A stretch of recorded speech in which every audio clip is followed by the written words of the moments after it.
देश में काले धन से पॉलिटिकल पार्टी बनाने की आजादी है? ये सवाल आज इसलिए पूछना पड़ा क्योंकि देश में फर्जी राजनीतिक पार्टियों पर चुनाव आयोग जल्दी सख्त कार्रवाई कर सकता है। देश में कम से कम 250 राजनीतिक पार्टियां ऐसी हैं जो सिर्फ कागज पे हैं। चुनाव आयोग इन 250 पार्टियों का रजिस्ट्रेशन खत्म कर सकता है और जल्दी ही चुनाव आयोग इन फर्जी पार्टियों को डिलिस्ट करने की जानकारी देने वाला है।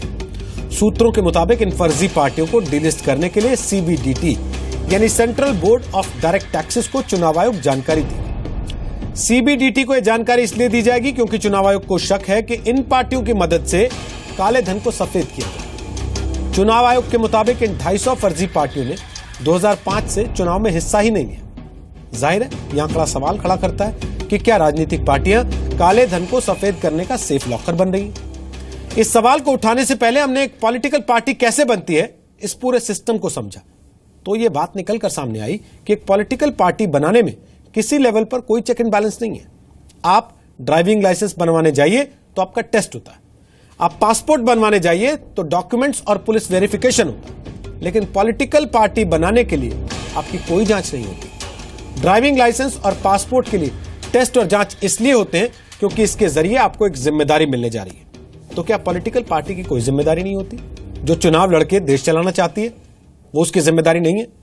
5,000 रुपए जमा कराने के लिए लाइन में खड़ी जनता से केवाईसी मांगी जाती है और देश की कई पॉलिटिकल पार्टियां करोड़ों के डोनेशन की पैन डिटेल्स तक नहीं देती। आखिर क्यों? क्या राजनीतिक आम आदमी के लिए बने नियम कानून से बाहर होती है? 1951 में देश में पहले आम चुनाव हुए थे। बीते 65 साल में आखिर क्यों किसी सरकार ने इस लूप होल को बंद नहीं किया? क्या यह लूप होल जानबूझकर बंद नहीं बल्कि और बड़ा कर लिया गया? इन 250 फर्जी पार्टियों पर आज तक हमारे देश का सिस्टम सोता क्यों रहा? क्या बीती सभी सरकारों ने यह मान लिया है कि काला है तो क्या हुआ, दल वाला है?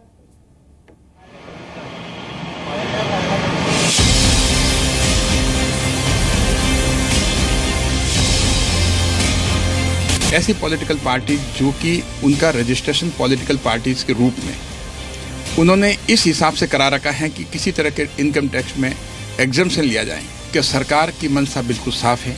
इस तरह का इनका टैक्स एग्जम्पशन लेकर करके सरकार के नियमों का गलत फायदा उठा करके अगर लिया जाए जरूर एक्शन होगा। कई पार्टियां ऐसी जिनका कोई अस्तित्व ही नहीं है, तो फिर पूरी जांच होना जरूरी है कि आखिरकार वो है तो क्यों है। मैं समझता हूं कि ये तो बहुत पहले सरकार को कदम उठाना चाहिए था, क्योंकि जो बहुत सारी ऐसे राजनीतिक दल हैं जिन्होंने सिर्फ रजिस्ट्रेशन ही इसीलिए कराया है ताकि वो अपने काले धन को छिपा सके। तो ये काम सरकार को और चुनाव आयोग को बहुत पहले करना चाहिए। मैं व्यक्तिगत मेरा मत है कि राजनीतिक दलों की जवाबदेही होनी चाहिए। वो कहाँ से पैसा लाते हैं, कौन उनको पैसा देता है, ये इस बात का संज्ञान देश की जनता को होना चाहिए। अगर केवल कागजों में रजिस्टर्ड है तो निसंदेह कहीं न कहीं कुछ गड़बड़ी है, उस बात की जांच होनी चाहिए। और अगर ऐसे कुछ दल हैं तो उनके खिलाफ निसंदेह कार्रवाई होनी चाहिए। ताल ठोक के आज का पहला सवाल, क्या काले धन का सफेद बैंक है राजनीतिक दल? दूसरा सवाल, क्या सबसे बड़े लोकतंत्र में पार्टी बनाना बच्चों का खेल है? तीसरा सवाल, क्या काला धन है छिपाना तो राजनीतिक दल बनाओ? चौथा सवाल, सियासी दल के नाम पर काला सफेद का लाइसेंस क्यों? और ताल ठोक के आज का पांचवा सवाल, काले धन से पॉलिटिकल पार्टी बनाने की आजादी क्यों? तो आपको बता दें कि ताल ठोक के आज हमारे साथ कौन कौन से खास मेहमान इस प्रोग्राम का हिस्सा बन रहे हैं। हमारे साथ प्रोफेसर त्रिलोचन शास्त्री हैं, चुनाव सुधारों पर काम करने वाली संस्था एसोसिएशन फॉर डेमोक्रेटिक रिफॉर्म्स यानी एडीआर के सदस्य। संबित पात्रा हमारे साथ हैं, वो बीजेपी के प्रवक्ता हैं। राजीव त्यागी हमारे साथ हैं, वो कांग्रेस पार्टी के प्रवक्ता हैं। और वीपी वर्मा साहब हमारे साथ हैं, वो पूर्व आयकर आयुक्त हैं। स्वागत है आप सबका। त्रिलोचन जी, सबसे पहले तो मैं आप ही से एक सवाल पूछना चाहता हूं, ये कैसे सिस्टम का हिस्सा हम लोग हैं जिसमें अगर मुझे ड्राइविंग लाइसेंस बनवाना हो तो मेरे 10 तरह के टेस्ट होते हैं, एक एक इंडिकेटर मैं पहचानता हूं कि नहीं पहचानता, एक एक रोड साइन मुझे समझ में आता है कि नहीं आता, मुझे उस चीज का पूरा परीक्षा पास करनी होती है, तब मुझे ड्राइविंग लाइसेंस मिलता है। आपको अपना पासपोर्ट बनवाना हो तो उसके लिए 10 तरह के डॉक्यूमेंट्स लगते हैं, उनका वेरिफिकेशन होता है, फिर पुलिस आपके घर आती है, आपका वेरिफिकेशन करती है, तब आपको पासपोर्ट मिलता है। देश चलाने की जिम्मेदारी जो पॉलिटिकल पार्टियां लेना चाहती हैं सर, उनके लिए कोई प्रोसेस नहीं है सर। हाँ, ये कानून में शायद थोड़ी कमी है, हमें इसको बदलना ही होगा। और आपका जो सवाल है बिल्कुल सही है, मगर इसके साथ दो और चीज़ों को मैं जोड़ना चाहता हूँ। केवल जो पॉलिटिकल पार्टीज इस टाइप का काम कर रहे हैं, आप उनको रद्द करना चाहते हैं, मगर जो मौजूद पॉलिटिकल पार्टीज हैं जो चुनाव लड़ते हैं, हमको ये भी पता करना है कि उनके पास भी काला धन है कि नहीं। काला धन का जो मूल है, जो गंगोत्री है, वो चुनावों से ही शुरू होती है। तो जब तक उसके ऊपर हम एक रोक नहीं डालेंगे तो ये काला धन हमारे देश से हटेगा नहीं। और संबित पात्रा बिल्कुल सही है कि कुछ ना कुछ जांच तो होनी चाहिए पॉलिटिकल। और संबित पात्रा, आप कहते हैं काले धन पे सर्जिकल स्ट्राइक कर दी हमारी सरकार ने, उसमें पॉलिटिकल पार्टी को आप इनकम टैक्स कानून की आड़ लेके ये छूट दे देते हैं कि आप पुराने नोट जमा करते रहिए, कोई दिक्कत नहीं है, 20-20 हजार से कम में कर लीजिए, कौन पूछ रहा है?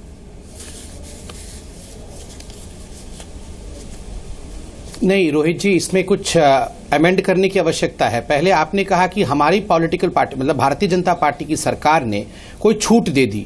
हाँ, बिल्कुल, मोदी जी ने भी 4 दिन पहले अपने भाषण में कहा, बड़े स्पष्ट तरीके से कहा, 35 वर्षों से जो कानून था उस कानून के कॉमा फुल स्टॉप को हमने अभी चेंज नहीं किया है। हाँ, चेंज करने की मनसा जरूर रखते हैं।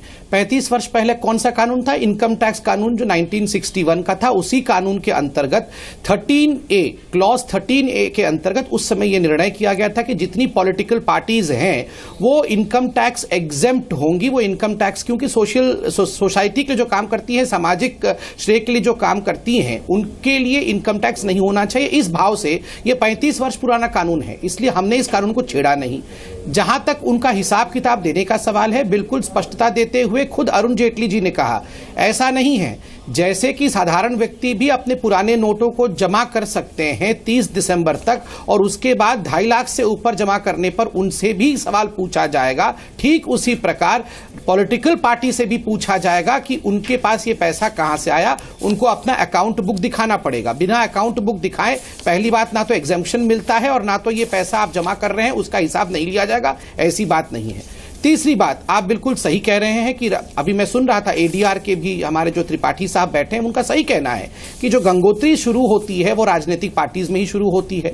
हम ही ने परसेप्शन बिगाड़ा है सोसाइटी में, तो हम ही को सुधारना पड़ेगा। इसी को ध्यान में रखते हुए प्रधानमंत्री जी ने उस दिन स्वागत भी किया था इलेक्शन कमीशन के इस पूरे रिकमेंडेशन को, जिस रिकमेंडेशन को लेकर आज हम डिबेट भी कर रहे हैं कि आखिर इस पर मैंने ऑल पार्टी मीटिंग में, प्रधानमंत्री ने ऑल पार्टी मीटिंग में भी इस प्रस्ताव को रखा था कि संसद में हम चर्चा करें, नए कानून लाए, ट्रांसपेरेंसी इन पॉलिटिकल फंडिंग, पारदर्शिता जो पॉलिटिकल फंडिंग होती है उसमें लेकर आए। ये खुद कोई प्रवक्ता नहीं कह रहा है, ये देश के प्रधानमंत्री खुद पब्लिक प्लेटफॉर्म पे कह रहे हैं। तो स्वाभाविक रूप से सबसे बड़ी बात रोहित जी मैं ये कहना चाहूंगा, इतने वर्षों से, जब से हिंदुस्तान आजाद हुआ और जब से 1961 से ये कानून बना, आज तक ये प्रश्न चिन्ह नहीं लगा, इस पे डिबेट नहीं हुआ। अच्छी बात है। आज काले धन के ऊपर जब स्ट्राइक हुआ, आज काले धन के ऊपर जब एक मुहिम छिड़ी हुई है रिमोनेटाइजेशन की, कम से कम ये डिबेट का विषय तो बना। रोहित जी, पात्रा जी, अपनी पार्टी का अकाउंट ऑडिट करने के लिए और उसको पब्लिक डोमेन में लाने के लिए आपको चुनाव आयोग का डंडा चाहिए, आपको संसद के अंदर से कानून चाहिए, या आपको अपनी साफ नीयत चाहिए केवल? नहीं, हमने तो अपना ऑडिट कराया हुआ है और पब्लिक डोमेन में ऑडिटेड अकाउंट हमारा ऑलरेडी है। आप देखिए, कोई भी पॉलिटिकल पार्टी जो चुनाव लड़ती है या जो भी पॉलिटिकल पार्टी जो 13A के अंतर्गत इनकम टैक्स एग्जेम्प्ट है, वो 13A एग्जेम्पशन तभी होगा जो 2 कंडीशन फुलफिल होता है। एक तो आप अपने बुक्स का ऑडिट कराएंगे और ये ऑडिट आप सबमिट करेंगे इलेक्शन कमीशन में। इलेक्शन कमीशन इसे अपने वेबसाइट पे प्रदर्शित करती है। दूसरा है कि आपको एक रिपोर्ट सबमिट करना पड़ेगा। आपने जो फाइनेंशियल ट्रांजैक्शंस आपके होते हैं, ये रिपोर्ट आप इलेक्शन कमीशन को सबमिट करेंगे। दोनों जो कानून कहती है, दोनों कानून का पालन भारतीय जनता पार्टी ने बिल्कुल बिंदुसार किया है। एडीआर की एक रिपोर्ट है सर, वो कहती है 2013-14 में 6 राष्ट्रीय दलों को लगभग 70% पैसे जो है वो अज्ञात स्रोत से मिले थे सर। और उसमें आपकी कुल आय का 67.5% सर जो आय आपने दिखाई है ना सर, वो अज्ञात सोर्स से आया सर। तो अब ये अज्ञात सोर्स क्या होता है सर? ये भगवान राम दे जाते हैं जिनका आप नाम लेते हैं, या वो लोग हैं जो भगवान राम का नाम लेने की आड़ में आपकी पार्टी की सरकार होने पर अपने वारे न्यारे करते हैं, जानते हैं कि हो जाएंगे? वो अज्ञात सोर्स रिवील नहीं करेंगे सर आप, और फिर कह देंगे कि हमने तो ऑडिट करा लिया, हमने चुनाव आयोग से हरी झंडी ले ली सर। तक ये ना सुनिए ये जनता तक जो सच्चाई है वो जाना भी चाहिए। और त्रिपाठी जी बैठे हैं, अगर मैं कहीं गलत कहूं तो बिल्कुल मुझे ठीक भी कर दें। देखिए, मेन है कि देश के कानून का पालन हम कर रहे हैं या नहीं कर रहे हैं। अगर नहीं कर रहे हैं तो बिल्कुल कान पकड़ के हमें हरा भी दीजिए और हमसे सवाल भी पूछिए, और अगर कर रहे हैं तो हाँ, उसमें आप बोलिए सुधार लाना चाहिए, तो हम तैयार हैं। हम इसलिए कानून का पालन कर रहे हैं क्योंकि अभी तक जो कानून है वो यह कहती है, और ये अभी के कानून नहीं है, ये पूरे जब से हिंदुस्तान आजाद हुआ तब से यही कानून है कि 20,000 तक का जो भी डोनेशन होता है उसमें आपको किसी प्रकार से व्यक्ति के नाम को, संस्था के नाम को पब्लिसाइज करने की आवश्यकता नहीं है, आप उसे अज्ञात रख सकते हैं। 20,000 से अधिक जो भी डोनेशन आता है आप उसको उसका नाम दिखाना पड़ेगा, सोर्स दिखाना पड़ेगा। तो स्वाभाविक रूप से 20,000 से नीचे का अगर नाम हम भारतीय जनता पार्टी डिस्क्लोज नहीं करते हैं या कोई अदर पॉलिटिकल पार्टी डिस्क्लोज नहीं करती है तो वो कानून के दायरे में है, कानून से बाहर नहीं है। अभी इलेक्शन कमीशन ने जो सुझाव दिया है, जिसका स्वागत खुद प्रधानमंत्री ने किया है, कि ये 20,000 बहुत बड़ी रकम है, इसको घटा के 2,000 कर दिया जाए। 2,000 तक की छूट है, 2,000, क्योंकि साधारण लोग जो है, जिसको हम कॉमन आदमी कहते हैं, जो आम आदमी है, वो 2,000 तक की छूट, वो 2,000 तक की रकम दे सकता है, उससे उसको परेशानी नहीं होती है। आप उसके नाम को गोपनीय रखिए। 2,000 या 2,000 रकम के ऊपर के रकम पर आप अकाउंटेंसी लाइए। हम तो स्वागत कर रहे हैं सर, और जब संसद में सब पार्टी बैठेंगे हम इस पे कानून भी ले आएंगे। हम सारा ट्रांजैक्शन इलेक्ट्रॉनिक करें, और खुद के लिए चाहते हैं कि पुराने नोट भी जमा हो जाएं, इनकम टैक्स का कानून भी 1961 का चलता रहे, इनकम टैक्स में छूट भी मिलती रहे हमको 100%। आम आदमी के ऊपर सारे कानून लाते हैं सर, अपने लिए कुछ नहीं रखना चाहते। मैं आऊंगा वापस आपके पास, मैं जानता हूं आप फिर बोलना चाहते हैं, लेकिन राजीव त्यागी अकेली बीजेपी नहीं है सर। 6 ऐसी पार्टियां सर साल 2015-16 में जिन्होंने 473 बड़े डोनेशंस की पैन डिटेल नहीं दी। उसमें बीजेपी, सीपीआई, एनसीपी के साथ आपकी पार्टी का भी नाम है, और इन 473 डोनेशन से पार्टियों को 11 करोड़ 68 लाख रुपए मिले थे सर। और एडीआर की रिपोर्ट जो मैंने पात्रा जी को बताई, आपको भी बता देता हूं सर, 2013-14 में कांग्रेस पार्टी की जो कोल डिस्क्लोज इनकम है सर, उसका 80% से ज्यादा अज्ञात सोर्स से था सर। ये अज्ञात सोर्स क्या होता है सर? आज वही बता दीजिए, आप दोनों लोग मिलकर डिफाइन कर दीजिए कि अज्ञात सोर्स क्या होता है। देखिए, बहुत स्पष्ट कहना चाहूंगा रोहित जी कि राजनीतिक दल भी निश्चित रूप से no profit no loss organisation होते हैं, और राजनीतिक दल अपनी नीति और कार्यक्रम और सिद्धांतों पे चलते हैं, और निश्चित रूप से जो एम्बिट है इनकम टैक्स का उससे बाहर रहते हैं, और बाहर रहने भी चाहिए। बहुत स्पष्ट कह रहा हूं इस बात को, क्योंकि अगर आपके सिद्धांत देश की सेवा करने के हैं तो सेवा पे कोई टैक्स नहीं लगा करता। जब एनजीओज रहते हैं तो राजनीतिक दल तो और भी बड़ी चीज होती है, इसमें कहीं कोई दुरानी नहीं। और राजनीतिक दल है देश में, तभी संसदीय प्रणाली हमारे देश में चल पा रही है। अब बात आती है कि भ्रष्टाचार कैसे रुके, राजनीतिक दलों द्वारा या राजनीतिक व्यक्तियों द्वारा। एक होता है मॉरल पुलिसिंग, जब आप सेल्फ रेस्ट्रेन करते हैं कि हमें भ्रष्टाचार नहीं करना है और हम लोग निश्चित रूप से जो कहते हैं उसको करने का काम करेंगे। दूसरा होता है कि आपको कानून को पालन करना है और कानून के हिसाब से चलना है। राजनीतिक दलों के बारे में निश्चित रूप से और कानून होने चाहिए, इसमें कहीं कोई दुराई नहीं। कांग्रेस पार्टी मानती है इसमें सर्वदलीय बैठक होकर के कहीं ना कहीं इसका निदान होना चाहिए और बेहतर कानून बनने चाहिए, जिससे कि राजनीतिक दलों द्वारा हुआ भ्रष्टाचार वो रुके। रही बात 20,000 रुपए की जो लिमिट है, वो निश्चित रूप से कानून सम्मत लिमिट है, और 20,000 से नीचे की लिमिट को सभी राजनीतिक दल दिखाते हैं कि अज्ञात सोर्सों से पैसा आया है। लेकिन पैन नंबर की डिटेल देना और पैन नंबर डुप्लीकेट देना, एडीआर की रिपोर्ट के हिसाब से जो 14-15 की एडीआर की रिपोर्ट है, उसमें डुप्लीकेसी ऑफ पैन भी हुई है, उसको भी जांचने का विषय है। अब आती है व्यक्तिगत रूप से कोई व्यक्ति राजनीतिक में रह करके पाक साफ है या नहीं है, या वो लंबे चौड़े भाषण देने का काम कर रहा है, या वो व्यक्ति सिर्फ देश को छलने का काम कर रहा है। मैं आपको एक बहुत सारे प्रूफ्स देना चाहूंगा, और उन प्रूफ्स में चाहूंगा कि जी न्यूज जो कि बहुत ईमानदार चैनल है, और जो भ्रष्टाचार के विरुद्ध पूरी लड़ाई ठाने हुए है, ये मोदी जी का प्रूफ है सर। ये मोदी जी का वही प्रूफ है ना जो अरविंद केजरीवाल लेके घूम रहे थे रैलियों में। और 40 आप अरविंद केजरीवाल की राजनीति को खारिज करते हैं, लेकिन अरविंद केजरीवाल के लाए हुए कागज जिन पे अदालत फटकार लगा चुकी है, आपके उपाध्यक्ष खड़े हो जाते हैं और फिर आप टीवी पे लेके आते हैं। राजीव त्यागी, आपके पास अपनी पार्टी की सफाई नहीं है, आप पास अपनी पार्टी की सफाई नहीं है, दूसरे पे आरोप लगाने के लिए आप तुरंत आगे कूद के। ₹2.5 करोड़ सर, आप अपनी पार्टी की सफाई तो दे लीजिए पहले। सर, आप लोग बाग ना करिए, आप पहले अपनी पार्टी की सफाई तो दे लीजिए मालिक। आप पहले अपनी पार्टी की सफाई तो दे लीजिए। सर, जिस विषय पे चर्चा के लिए आपको बुलाया गया है, और मैं जानता हूं, सर, जिस विषय पे चर्चा के लिए आपको मैंने बुलाया है, वो विषय आप पीछे छोड़ दे रहे हैं। आप कह रहे हैं मैं प्रधानमंत्री पे आरोप लगाना चाहता हूं। अरे सर, पहले अपनी पार्टी का दामन तो साफ कीजिए ना। आप प्रधानमंत्री पे आरोप लगाइए। राहुल गांधी ने लगाया आरोप, उन्होंने कहा रैली में खड़े होकर, भाषण दिया उन्होंने, वो दस्तावेज लेके खड़े हुए। लेकिन पॉइंट ये है सर, जब मैं आपसे कह रहा हूं कि आपकी पार्टी के ऊपर ये आरोप है कि 80% इनकम आपने जो दिखाई सर, वो अननोन सोर्सेज से थी। वो अननोन सोर्सेज क्या होते हैं सर, ये तो बता दीजिए। अब रोकिए मत, देखिए प्लीज। सर, अननोन सोर्सेज क्या होते हैं तो बताइए ना। रोकिए मत प्लीज। सर, अननोन सोर्सेज क्या होते हैं सर? वो होते हैं जो हेलीकॉप्टर की खरीद में चुपके से दे जाते हैं, उनका कोई कागजी ब्यौरा नहीं होता, वो होते हैं सर अननोन सोर्सेज। ये date wise my dear friend, आप ये बताइए ना सर, अननोन सोर्सेज क्या होते हैं? उसके बारे में राजीव त्यागी, अननोन सोर्सेज क्या होते हैं ये तो बता दीजिए। मैंने आपसे एक सवाल पूछा, आप उस पर इतनी बुरी तरह पीड़ित हो गए कि आप कहने लगे मैं तो प्रधानमंत्री के लिए सबूत लेके आया हूं। सर, पार्टी की सफाई के सबूत तो लाइए पहले। मोदी जी के पास कृपया ये बताए, मोदी जी ये बताए ये पोल कैसे खुल रही है? बता देता हूं मोदी जी ये बताए कि ये 65 करोड़ रुपए कहां गए? मैं बताइए सर, इन 65 करोड़ रुपए मैं आपके सवाल का जवाब पात्रा जी से ले लेता हूं, देश के गरीब, लेकिन ये बताते हुए राजीव त्यागी, देश का किसान तो राजीव त्यागी ये डबल स्टैंडर्ड है। राजीव त्यागी ये डबल स्टैंडर्ड है, ये डबल स्टैंडर्ड है। आप राजीव त्यागी ये डबल स्टैंडर्ड है। आप अपने दामन को पाक साफ बताना नाकाम हो जाते हैं, तो फिर आप ये बताते हैं मैं एक कागज लेके आया हूं। सीधे पे लगाता हूं मोदी सर, आज मोदी जी को मैं छोड़ दीजिए सर। त्यागी जी, आपसे त्यागी जी, भ्रष्टाचार के विरोध में है, त्यागी जी, भ्रष्टाचार विरोध करिए और बताइए लोगों को त्यागी जी, मोदी जी ने पैसे कहाँ के लिए लिए, त्यागी जी, पब्लिक देख रही है के लिए और क्यों उद्योगपति अपने आप को गुरवी रखा? पब्लिक देख रही है। आप अरविंद केजरीवाल के लायक कागज लेके आते हैं, आपकी पार्टी कैसे फॉलो करती है अरविंद केजरीवाल को ब्लाइंडली। बहरहाल संबित पात्रा, आपके पास जवाब है, आप देना चाहते हैं दे दीजिए। शुभेंदु विषय ये नहीं है सर, विषय कुछ और था, फिर भी आपने उठाया। मैं संबित पात्रा से कह रहा हूं जवाब दीजिए। आप अपनी पार्टी की सफाई दे पाने में नाकाम है, फेल है। संबित पात्रा बोलिए।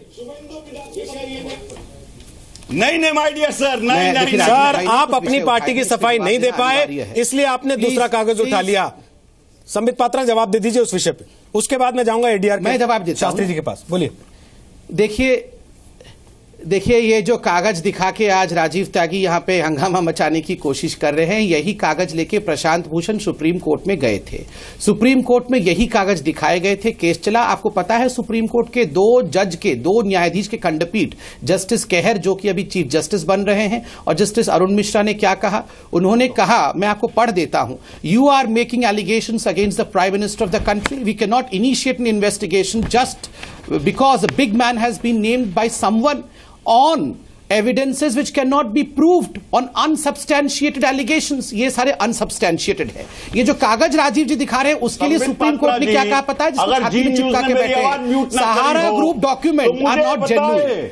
ये ईमेल क्या कहती है? मैं सुन लीजिए, मुझे सुप्रीम कोर्ट का प्लीज डॉक्यूमेंट पढ़ने दिया जाए। ये ईमेल है माय डियर फ्रेंड, मुझे सुप्रीम कोर्ट का पढ़ने दिया जाए। राहुल जी, रोहित जी, मैं इस प्रकार से चिल्ला नहीं सकता हूँ। क्या मैं पढ़ सकता हूँ? राज्य है दूसरा अगर कर रहा है, क्या मैं पढ़ सकता हूँ? किस प्रकार का, ये किस प्रकार का डिबेट हो रहा है रोहित जी? ये क्या डिबेट हो रहा है? क्या डिबेट हो रहा है? राजीव त्यागी, ये क्या डिबेट हो रहा है रोहित जी? मैं तो सुप्रीम कोर्ट का जजमेंट पढ़ सकता हूँ कि नहीं?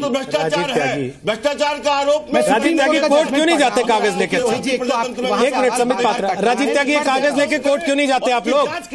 राजीव त्यागी कागज लेके कोर्ट क्यों नहीं जाते आप लोग? रोहित जी, मुझे प्लीज सुप्रीम कोर्ट के जजमेंट को पढ़ने का मौका दिया जाए। हमारे प्रधानमंत्री माँ बेटे की तरह चोर नहीं है। हमारे प्रधानमंत्री ये माँ बेटे की तरह बेल में बाहर नहीं है। अरे हम चोर परिवार से नहीं है भैया, सुन लीजिए। अरे भैया हम चोर परिवार से नहीं है, सुनिए ध्यान से। मेरे मित्र, अरे हम लोग चोर नहीं है माँ बेटे की तरह, सुनिए। अरे चोर नहीं है माँ बेटे की तरह, सुन लीजिए। अरे सुनिए, माँ बेटे की तरह हम लोग चोर नहीं है। मैं सुप्रीम कोर्ट का वर्डिक्ट पढ़ देता हूँ। सुप्रीम कोर्ट ने सहारा डॉक्यूमेंट को क्या कहा है, सुनिए।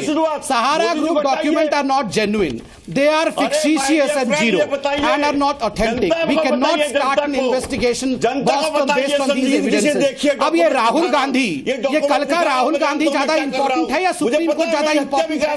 सुप्रीम कोर्ट कह रही है, मैं रोहित जी पढ़ देता हूँ आपके लिए। मैं जानता हूं मोदी जी मेरी हत्या भी करा सकते हैं, मैं जानता हूं संघ के लोग मेरे पीछे पड़ेंगे, लेकिन मैं फिर भी दिखा रहा हूं, फिर भी बहादुर से लड़ने का काम कर रहा हूं। कोई आपके पीछे नहीं पड़ेगा भैया, वो कोई सब हंस रहे हैं, कोई पीछे नहीं पड़ रहा है, सब आप पे हंस रहे हैं। से पहले भैया गला क्यों खराब कर कैसे रुकेगा मोदी जी? रोहित जी इनकी तबीयत खराब हो जाएगी, साउंड म्यूट कर दीजिए। मैं एक बार पढ़ देता हूं सुप्रीम कोर्ट ने क्या कहा। आवाज म्यूट नहीं करते रोहित जी, मैं पढ़ सकता हूं। आवाज म्यूट नहीं करेंगे, आवाज म्यूट नहीं करेंगे। वो पानी पी रहे हैं, चाय पी रहे हैं, साथ साथ वो चिल्लाते रहना चाहते हैं। मैं पढ़ तो सकता हूं, वो चिल्लाते रहना चाहते हैं। मेरा सवाल का जवाब नहीं दे पाएंगे, मुझे बोलने का मौका। मेरे सवाल का जवाब नहीं देंगे ना, आप चिल्लाते रहना चाहते हैं। मैं एक काम कर लेते हैं राजीव त्यागी, मैं सिर्फ 25 करोड़, मैं सिर्फ राजीव त्यागी एक काम कर लेते हैं, पढ़ने का मौका चाहता हूं। और प्लीज रोहित जी, मैं इनके बीच में नहीं चिल्ला रहा था। संसद में आप लोग हत्या कर चुके पूरे सत्र की, संसद में पूरे सत्र की आप लोग हत्या कर चुके राजीव त्यागी। यहाँ पे राजीव त्यागी मेरे पास बटन है, म्यूट कर सकता हूँ आपके प्रवक्ता में सारे। राजीव त्यागी मैं आपको बटन दबा के म्यूट कर सकता हूँ, लेकिन मैं नहीं कर रहा हूँ, ये जानते हुए कि उसके बाद आप विक्टिम प्ले करने लगेंगे। सर आप अदालत क्यों नहीं जाते? जाइए ना, अदालत जाइए ना, किसने रोका आपको? आप जाइए ना, कोर्ट जाइए सर, मुझे सर कोर्ट जाइए ना, 10 सेकंड दिया जाए सर, कोर्ट जाइए ना। मैं ये लेके बैठा हूँ सर, मैंने आपसे पहले कहा कि आप अरविंद केजरीवाल के दिए कागज लेके यहाँ आते हैं सर टीवी पे।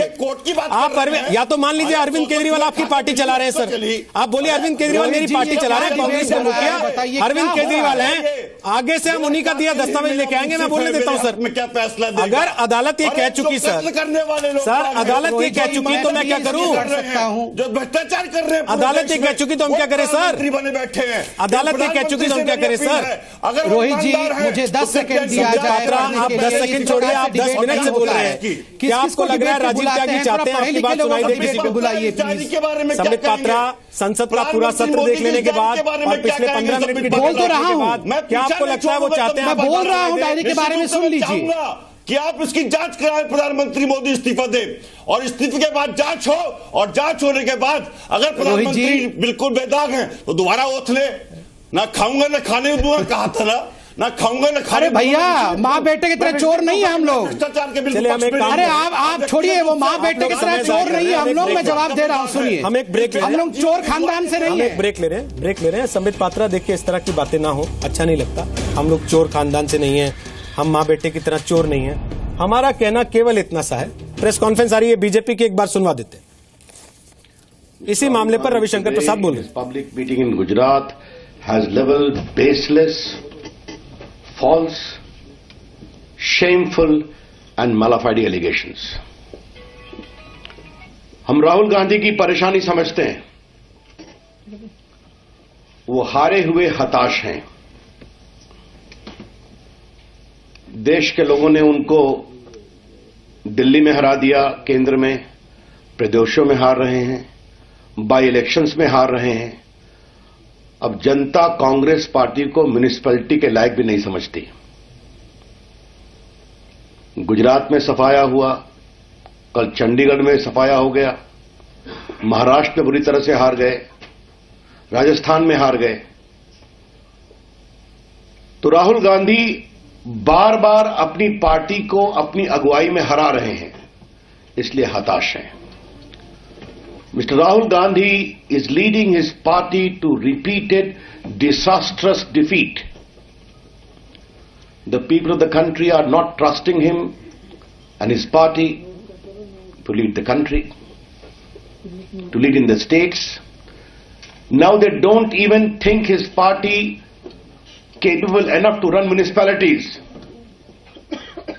And Congress party is suffering disaster after disaster, from Maharashtra to Gujarat to Rajasthan, to yesterday in Chandigarh. तो मैं हारे हुए हताश राहुल गांधी अपने गुस्से में बेबुनियाद आरोप लगा रहे हैं। एक तो हमें यह बात कहनी है। दूसरी बात हमें कहनी है कि ऑगस्टा वेस्टलैंड करप्शन के मामले में कांग्रेस के नेताओं के नाम आ रहे हैं, उनके परिवार का नाम आ रहा है, उसको लेकर बहुत परेशान है। परिवार का नाम आया था इटली में भी और यहां भी इन्वेस्टिगेशन चल रहा है।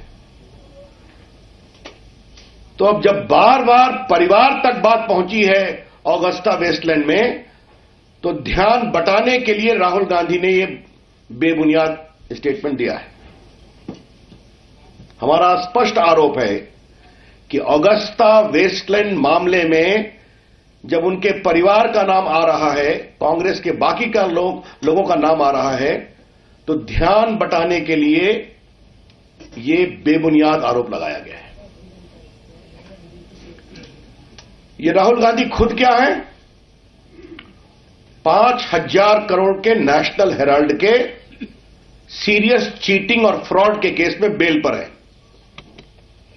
आपको याद होगा कि जब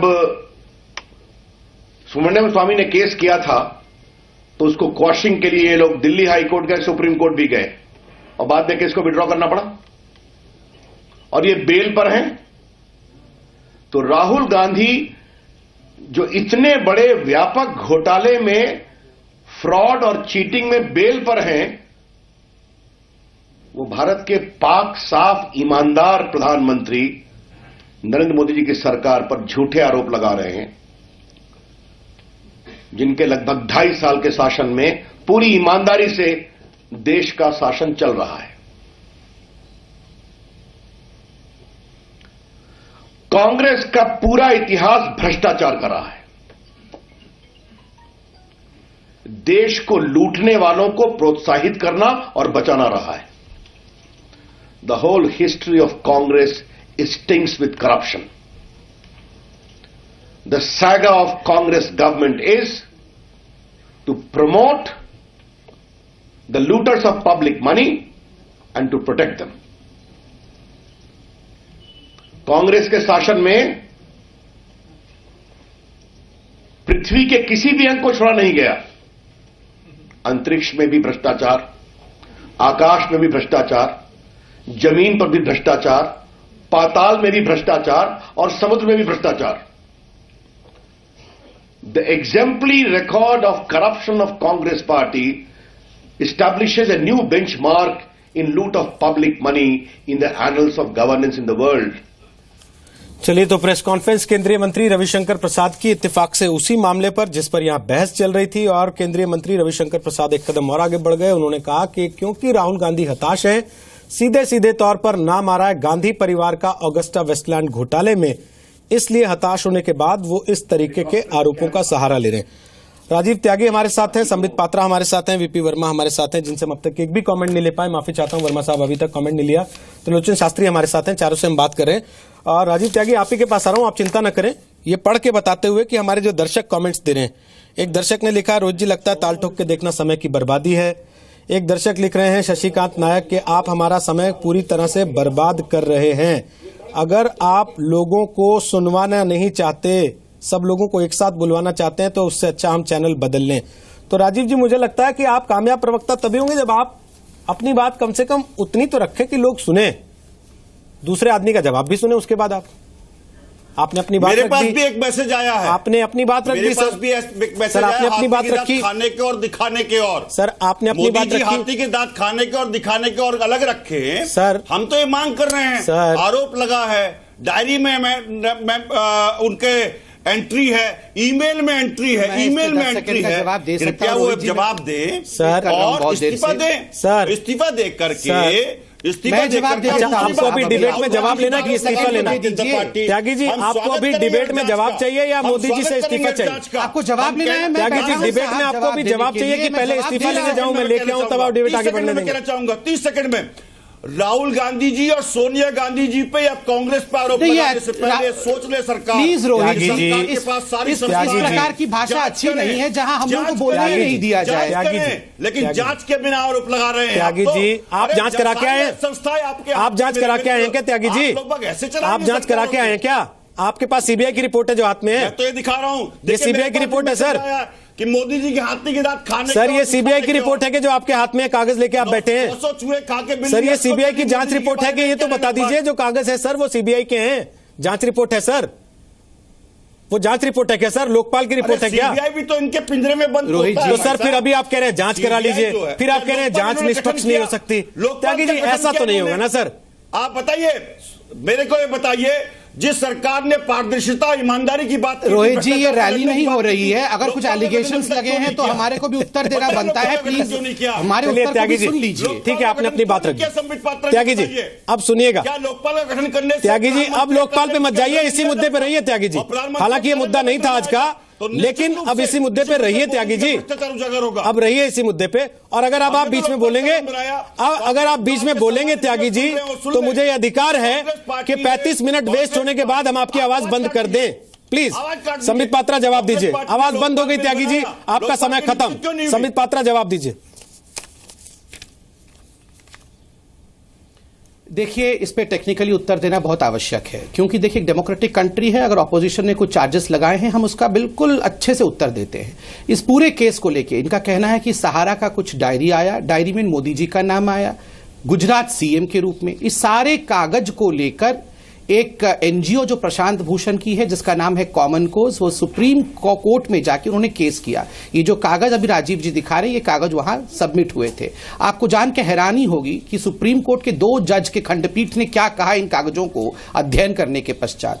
सहारा ग्रुप डॉक्यूमेंट्स, जिस डॉक्यूमेंट को ये दिखा रहे हैं, Sahara group document are not genuine, they are fictitious and zero, they are not authentic. We cannot start an investigation based on these evidences. उन्होंने कहा ये जो कागज आप लेके आए हैं प्रशांत भूषण जी, ये फिक्टिशियस है, ये झूठे हैं, ये जेन्युइन नहीं है, ये झूठे हैं। इनकी एविडेंसरी वैल्यू कितनी है? ये जीरो है, बिग जीरो है, ये अनसब्सटैंशिएटेड है, ये अनक्रेडिबल है। तो इस पर कोई भी इन्वेस्टिगेशन नहीं हो सकता है। मैं पूछना चाहता हूं कि राहुल गांधी क्या सुप्रीम कोर्ट से बड़े हैं? और आदरणीय राजीव त्यागी जी क्या सुप्रीम कोर्ट के सामने इस प्रकार चिल्ला सकते हैं? इतना समय हमारे देश का जाया किया इन्होंने, 30 मिनट तक चिल्ला कर। अरे सुप्रीम कोर्ट ने इस पे अपना ऑब्जर्वेशन दे दिया है। कोई नया पैसे का एविडेंस है तो चले जाइए सुप्रीम कोर्ट पे। सुप्रीम कोर्ट में केस था, यहां बैठ के चिल्लाने से क्या होगा? कागज देखो, कागज देखो, छाती पे कागज चिपकाया। ऑगस्टा वेस्टलैंड केस में मां पकड़े जाने वाली है तो बेटा चिल्ला रहा है। यार सिंपल एज दैट है, समझ लीजिए इस बात।